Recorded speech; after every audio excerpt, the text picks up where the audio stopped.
ఇవాళ మనదంతా ఉరుకుల పరుగుల జీవితం. ఈ హడావిడి జీవనములో ఏం తింటున్నామో గమనించుకునే తీరిక ఎవరికీ ఉండటం లేదు. 3 పూటలా తిన్నామా, కడుపు నిండిందా అన్నది చూసుకుంటున్నామే కానీ ఎలా తింటున్నామన్నది పెద్దగా పట్టించుకోవటం లేదు.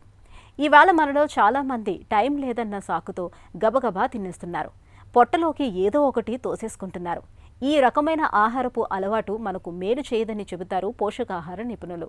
గబగబా తినటం ఎందుకు మంచిది కాదో ఇప్పుడు తెలుసుకుందాం. చాలామంది ఏంటంటే ఫాస్ట్గా ఆహారము కొంతమంది నవిలి తింటూ ఉంటారు. కొంతమంది ఏమో ఒకేసారి తొందరగా వితిన్ 10 మినిట్స్లోనూ 5 మినిట్స్లోనూ 15 మినిట్స్లో ఫినిష్ చేసే వాళ్ళు కూడా ఉంటారు. యాక్చువల్గా వాళ్ళ తీరుతెన్నులు అలవాటును బట్టి ఉంటుంది. బట్ యాక్చువల్గా బాగా ఏంటంటే నవిలి తినటం మూలాన మనకి డైజెషన్ అనేది మన నోటి నుంచే స్టార్ట్ అవుతుంది.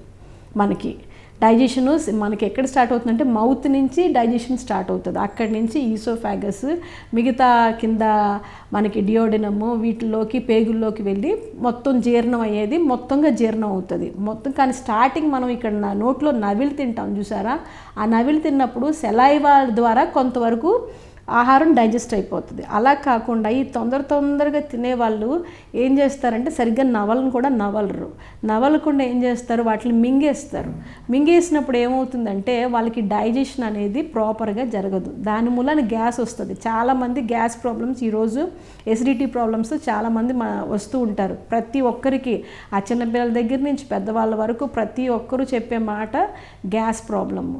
సో ఈ రోజుల్లో ఎందుకు గ్యాస్ ప్రాబ్లం పెరిగిపోయింది అంటే కంగారుగా తింటాం. ఇంతకుముందు పాతకాలంలో ఏంటంటే కూర్చొని కింద బాస్మటం వేసుకొని కూర్చొని చక్కగా నెమ్మదిగా తింటూ ఆస్వాదిస్తూ తినేవాళ్ళు. కానీ ఇప్పుడు ఈ ఫాస్ట్ లైఫ్ స్టైల్ మూలాన ఏం చేస్తున్నారంటే ఎక్కువ టైం లేక బిజీగా ఉండటం మూలాన ఏదో తినాలి కాబట్టి ఫాస్ట్గా మింగేసి తొందరగా ముగించి లెగిసిపోతున్నారు. సో అలా చేయటం మూలాన మనకి యాక్చువల్గా ఇప్పుడు ఎసిడిటీ ప్రాబ్లమ్స్ ఎక్కువైపోయినాయి.